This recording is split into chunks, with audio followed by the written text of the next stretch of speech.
You have? Okay, all praises, all praises. Do you understand what that means to be an Israelite? Or what was required? Just give me Deuteronomy 2. There's us and there's a let me give you one scripture, okay? There isn't a them. It's just all of us. Hey, hold on. Yeah, go ahead. Give me this part. This is the book of Deuteronomy, chapter 10, verse 12. And now, Israel, what does the Lord thy God require of thee? So the Lord requires something of you when you do know that you're an Israelite. Okay, go ahead. But to fear the Lord thy God, to walk in all his ways, and to love him, and to serve the Lord thy God with all thy heart and with all thy soul. So you're supposed to walk in all his ways. All the laws, statutes, and commandments of this Bible is what you're supposed to be performing every day on a daily basis. You understand? So you're supposed to be keeping the laws, statutes, and commandments of the Most High God and keeping the faith in his Son, who the world ignorantly calls Jesus Christ. Okay? All right. Did you have any other questions or? No? Okay. All right, sis. Oh, God bless you. Yep. All right. Did that sister right there get a oh yeah, she got a Hey, brother, what's going on with you, man? Say again? What's going on with you? Nothing, man. Just talking, I guess. I mean, it's like I don't know about this whole all this stuff that has been it's been driving me off the wall lately, man. Because quite frankly, I'm mixed. You know what I mean? So I see everything from through a dichotomy. You know what I mean? I see it. You know what, well. I see it through both sides. You know what I mean? Like my mom's white. I'm black, or I'm mixed. You know what I mean? I am what my father is, but I'm not. You know what I mean? I'm not. My father.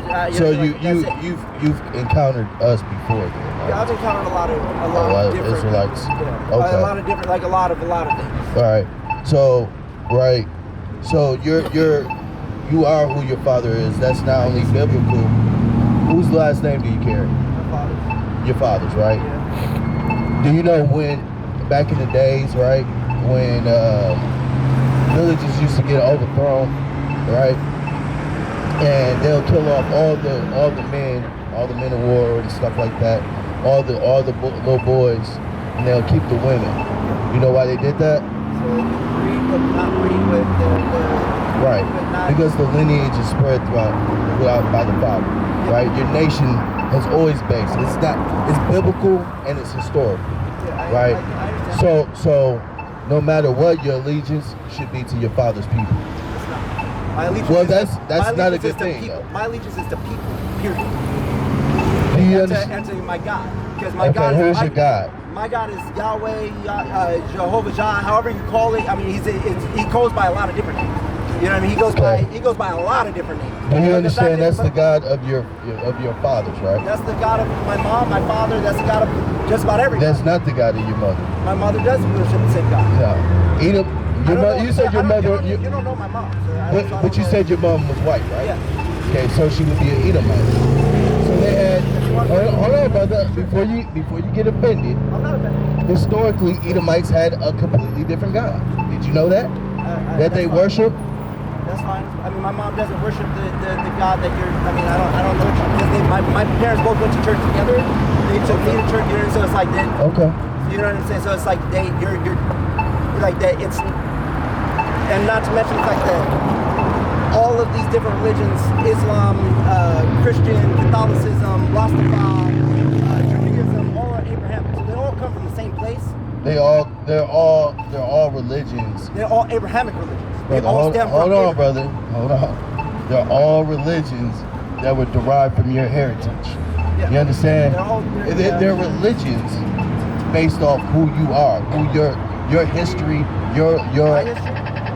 The Bible is your history. Is it not? The Bible is a book. The Bible is a book written by men. So let me ask you something. Where do you learn about any history from? Books. Yeah. Okay. So your book is the Bible.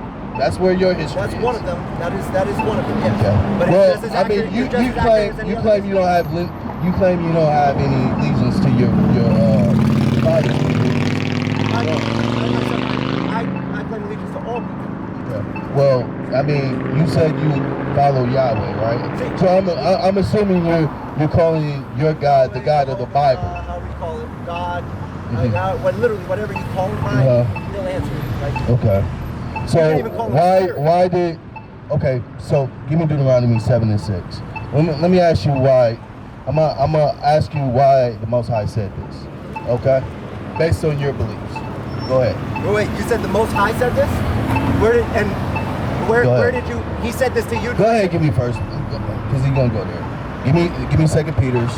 What is it? 1 in 21 or 1 in 20? Give me that first, real quick. I think it's 2 Peter's. You know what I'm talking about? I thought. Second. Oh. What was it? Yeah. 1 in chapter 1. I think it's verse 21. Yeah.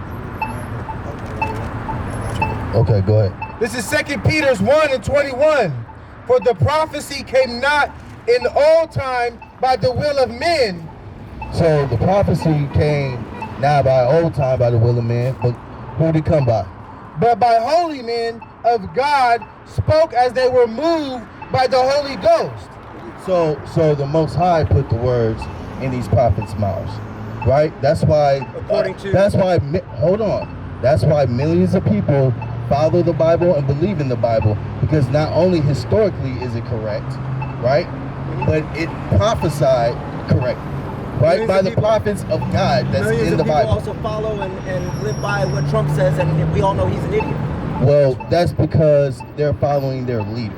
Okay, so just like he's the leader of his people. Do you know how many books are not in the Bible?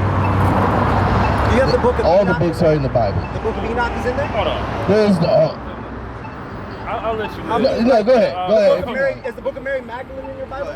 Okay. Have you ever read the book of Enoch, sir? Yes, actually, I have studied. Not entirely through it. And mind you, I'm not as well versed in all of this as you guys. Because I diversify a lot of different things. You know, so I know enough. I can chop it up, you know. But it's like, like I said, but it's. I've learned enough to know that there isn't no one religion is entirely true. We're not claiming anybody's religion is entirely true. We're saying that the words of the Bible are true. There's a difference. Degree, yeah. There's a difference. There's truth there. To what degree is it false? If you're going to say to some degree, then you have to be able to show me something. You understand where I'm coming from? I'm saying it's true. I'm giving it all true. You're saying to some degree, so you must have somewhere to place it. There's just simply there's interpretation. That's all. Okay. There's so much. People's interpretation can be wrong. Exactly. People's interpretation can be wrong. That's the whole point. But what's written isn't up to your interpretation. If you interpret it wrong, that's on you, not on the book. Okay. Enoch. You brought up Enoch. Mary Magdalene. Judas had a book. None of that's in there. Okay. I'm just you. The first thing you brought up was Enoch, so that's what I'm. Please. Enoch. Okay. You read Enoch before, right? I've read Enoch before too. Does the Book of Enoch coincide with the accounts of the Bible? Parts, yes. Okay. Parts, there's a lot to it. The Book of Enoch is thicker than most Bibles are. Like just the Book of Enoch alone. Check this out, right? Parts, right? I can go buy a Spider-Man comic book and say, well, parts of this must be true because I see Spider-Man lives in New York. I've been to New York. I know New York is real. I see yellow cabs. Yellow cabs are real. But that doesn't make Spider-Man real. So what you're telling me is that because parts of the Bible are true, that it's not all true because it could be attributed. I'm talking about Enoch, not the Bible. Parts of Enoch line up with the Bible because whoever wrote Enoch also read the Bible. They wrote something to try to fit in with the rest of the Bible. The Book of Enoch is not a divinely inspired work, and it speaks directly against certain things that are all throughout the Bible. It's not just like one thing here or one thing there. Who are you to say what is divinely inspired? Who am I to say? Who are you or anybody else to determine what is divinely inspired? So if nobody's capable of determining what's divinely inspired, what's your problem with anybody saying something's divinely inspired? I don't. I literally was just walking home. Okay. And you guys stopped me and asked me about my opinion. So I'm giving it. Well, you were already talking about your opinion right there. That's why he called you over. Absolutely, that's what I'm saying. Like I was walking home, my man stopped me. Okay. I'm not here to tell you guys you're wrong. I understand what you're saying. I'm just simply defending my point to say that you disagree. That's all. Yeah, bro, yeah, that's fine. That's fine. So, okay, I'll speak to something being divinely inspired, right? So, my brother made a point and said that many people follow this and believe this because not only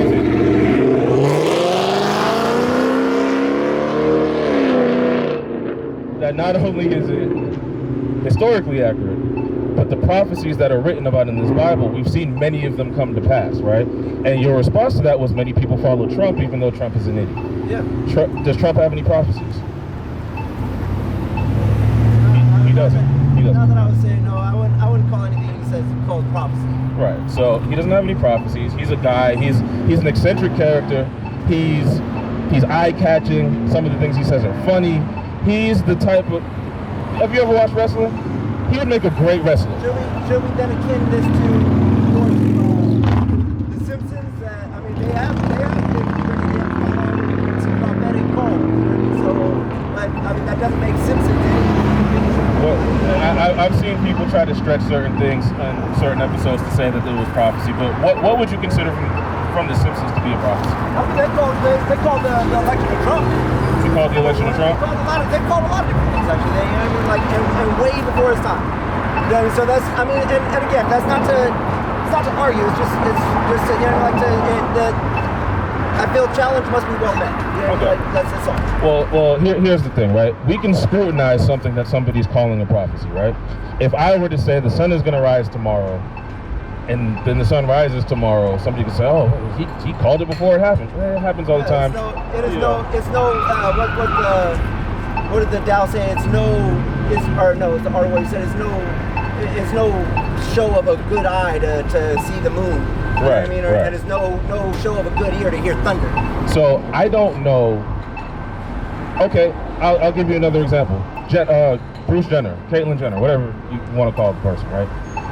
People knew before the public that he was planning on making a transition, right?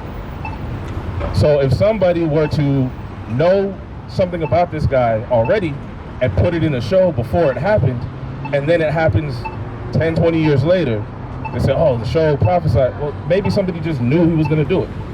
Maybe somebody that works for The Simpsons just knew Trump was going to plan on running for president sometime. It's close enough that there's easy ways to explain it, right? Now, that doesn't mean that they didn't guess right, or that doesn't mean that it just automatically smacks down that as a prophecy. But it is reasonable enough to say somebody probably just knew he was going to run at some point. Now, if I read this Bible, if I read the book of Deuteronomy, that was written thousands of years ago. Your father's black, you said that, right? Okay, so how did black people get over here to America? We were brought on slave ships. Brought on slave ships. So if I can read that in the Bible thousands of years before it happened, that's not something like, oh, well, yeah, I knew a guy who was going to do something, and then it happened right after. No, this is thousands of years later, and it was conditional. It said if the children of Israel did not keep the law, statutes, and commandments, then this would happen. So that means if they did do it, if they did keep the law, statutes, and commandments, it wouldn't have happened. But we see throughout history, as a people, we didn't keep the law, statutes, and commandments. We fell short over and over again, and then what happens? Boom, we get smacked with being brought into slavery on ships. Just like it said, and that's just one example. There's tons of examples that we can't just write off and say that this is somehow equal to The Simpsons. I love The Simpsons. I've been watching it since I was a kid. But it ain't the Bible. And mind you, I do apologize because I really don't mean to akin a Bible to The Simpsons. Because mind you, like when I talk to people, I quote the Bible a lot, right? You know, like the scriptures, it has great message. Even if I tell people all the time, like even if you don't believe in Christ, Mary Magdalene, or anybody else, the fact, like when the story of how Christ met Mary is a wonderful, like if you're not perfect, you can't judge others. Period. That's the message there. It's just I feel very strongly that it is underwritten and undermined by the fact that by the authority or the you have to believe in this one. Even Christ was very passionate about, like, he's not above anybody. He's not special. He's not we are all just the same. He gave all praise, honor, and glory to the Father. To the Lord. Like, he literally told everybody, like, I got down and washed my disciples' feet on the Last Supper to prove that I'm not above anyone. But here's the thing. Like, Here's the thing. We can be reading the same thing, and I think the presupposition that you go into it with can skew the context in which you think it's written. So and I'm just going off with the words that you said, that he told everybody that he wasn't, okay, I'll keep it quick, that he wasn't better than anybody, but his audience the whole time were only his people. When non-Israelites came and spoke to him, you can read it over and over again, he ignored them. He didn't speak to them. He didn't give them what they wanted. There's only one time I can think of right now where a non-Israelite asked him for something and ended up getting what they wanted after he insulted her and called and ignored her. Only because of her response to it, and that, okay, yes, I am lesser than your people. I'll definitely look into it. All right, look into it, brother. Look into it, brother. Deuteronomy 28, man. Read that chapter. If that don't hit home, I don't know what will.